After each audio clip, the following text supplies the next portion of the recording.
السلام عليكم dhalinyaro soo dhawaada waa macalin maxmuud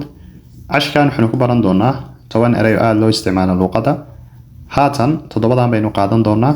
deedna saddexda dambe yani saddexda kala gadaal baynu kaga dari doonaa insha Allah okay good eray koowaad waa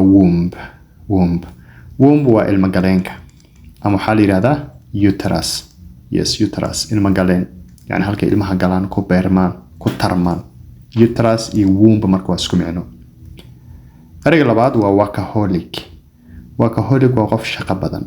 shaqadiisa jecel 9 ka shaqo ku jiro aniga camal haatan waxa la marayaa 2 habeenimo 2 am hadana waa shaqeynaya 10 idin duubaya workaholic so I am a workaholic qofka qamriga jecel ama qamriga addicted ku ah alcoholic qofka inuu dukaan wax ka soo gato oo shopping soo sameysto shopaholic mochaholic dhamaantood erayga saddexaad waa yacht chaadan meesha kuma jirto yacht ma dhehist waxa leedahay yacht okay so yacht waxa loo isticmaalaa yani markabka weyn ee dalxiiska markabta dalxiiska loo aado dadka taajiriinta ay ku socdaan ayaa la yiraahdaa yacht markabka caadiga waxa la yiraahdaa ship erayga afraad abhor waa wax inaad aad u nacdid you detest something or you hate marka hate detest abhor waa wax inaad aad u nacdid yani aad u nacdid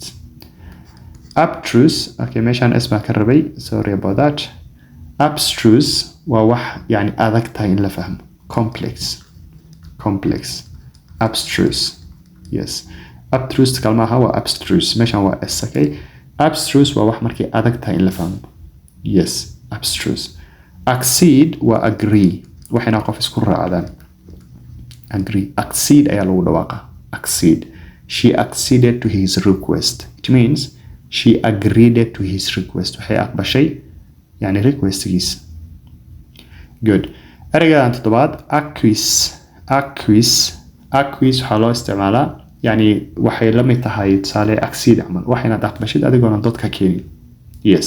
for example he acquiesced the decision wuxuu aqbalay yani go'aankii marka accede agree acquiesce waxaa loo isticmaalaa isku mid eraygan dhawaqiisu yar adag yahay acquiesce yes good waa tirtiraya si aan saddexda eray oo kale u qoro erayga sadeedaad inuu cashkan ku baranayno waa acquit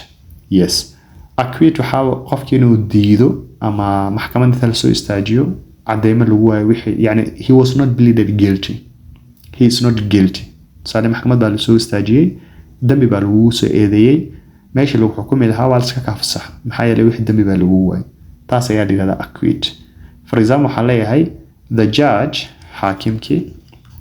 waa xaakimka maxkamadda fadhiya shuuta camal acquitted him yani wax cadeyma lagu waayay dadna waa iska fasax acquitted him yes the judge acquitted him handwriting-ga laga raali ahaado awad waxba ka qaldan erayga sagaalaad waa acronym waxaa la yiraahdaa eray la soo gaabiyo yes acronym for example hadda UN waxaa laga soo gaabiyay United Nations WHO World Health Organization UNHCR NASA iyo dhamaantood USA oo laga soo gaabiyay United States of America marka acronym waa xarfa la soo gaabiyay oo magac u taagan yes good the last word acupuncturist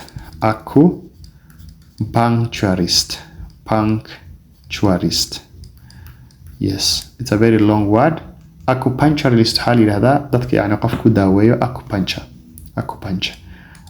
waa nooc ka mid ah daaweynta acupuncture yes cirbada lagu gelgelinayaa deedna qaabkaas lagu daaweyn waxa lagu leeyahay saaxo dhabarka dhowr cirbadood baa laga gelin yes